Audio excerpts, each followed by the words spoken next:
ससुराल में वो पहली सुबह आज भी याद है। कितना हड़बड़ा के उठी थी, ये सोचते हुए कि देर हो गई है और सब ना जाने क्या सोचेंगे। एक रात ही तो नए घर में काटी है और इतना बदलाव, जैसे आकाश में उड़ती चिड़िया को किसी ने सोने के मोतियों का लालच देकर पिंजरे में बंद कर दिया हो। शुरू के कुछ दिन तो यूं ही गुजर गए। हम घूमने बाहर चले गए। जब वापस आए तो सासू माँ की आंखों में खुशी तो थी, लेकिन बस अपने बेटे के लिए ही दिखी मुझे।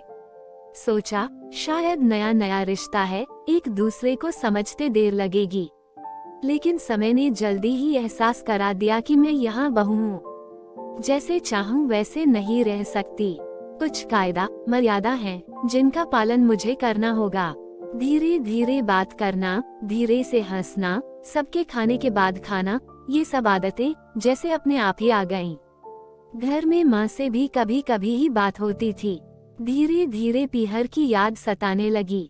ससुराल में पूछा तो कहा गया अभी नहीं, कुछ दिन बाद।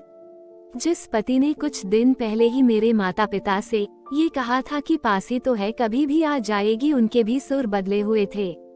अब धीरे धीरे समझ आ रहा था कि शादी कोई खेल नहीं, इसमें सिर्फ घर नहीं बदलता, बल्कि आपका पूरा जीवन ही बदल जाता है। आप कभी भी उठ के अपने पीहर नहीं जा सकते, यहाँ तक कि कभी याद आए तो आपके पीहर वाले भी बिन पूछे नहीं आ सकते।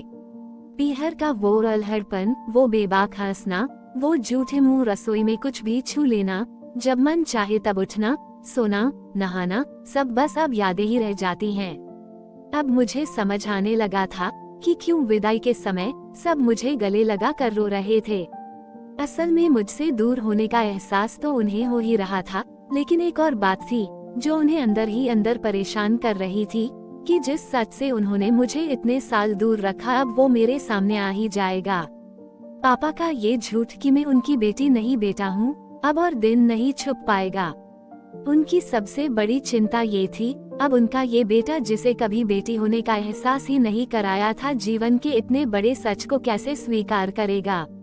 माँ को चिंता थी कि उनकी बेटी ने कभी एक गिलास पानी का नहीं उठाया तो इतने बड़े परिवार की जिम्मेदारी कैसे उठाएगी। सब इस विदाई और मेरे पराये होने का मर्म जानते थे, सिवाय मेरे। इसलिए सब ऐसे रो रहे थे जैसे मैं डोली में नहीं, अर्थी में जा रही हूँ। आज मुझे समझ आया कि उनका रोना गलत नहीं था। हमारे समाज का नियम ही ये है, एक बार बेटी डोली में विदा हुई तो फिर वो बस मेहमान ही होती है घर की। फिर कोई चाहे कितना ही क्यों ना कह ले कि ये घर आज भी उसका है। सच तो ये है कि अब वो कभी भी यूं ही अपने उस घर, जिसे मायका कहते हैं, नहीं आ सकती। हजारों समस्याओं और परेशानी आने पर भी उसी को हल करना है, हंसते हुए, गम छुपाते हुए। क्या यह तपस्या से कम नहीं है?